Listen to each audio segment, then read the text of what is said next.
હવે જે સમાચાર વિગતવાર. ભિલોડા સાબરકાંઠા બેંકના કર્મચારીને લૂંટી લેવાના નિષ્ફળ પ્રયાસ અંગે આરોપીઓને પકડવા અંગે બેંકના પૂર્વ ચેરમેન દ્વારા સહાનુભૂતિ સાથે રજૂઆત કરવામાં આવી.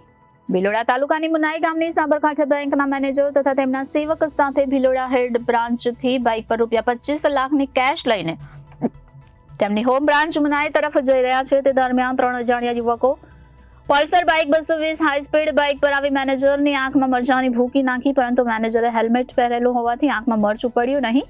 પરંતુ આ 3 ઇસમોએ બાઇક સવાર મેનેજર સાથે ઝપાઝપી કરી ખંજર તેમજ બંદૂક બતાવી લૂંટ કરવાનો પ્રયાસ કર્યો હતો.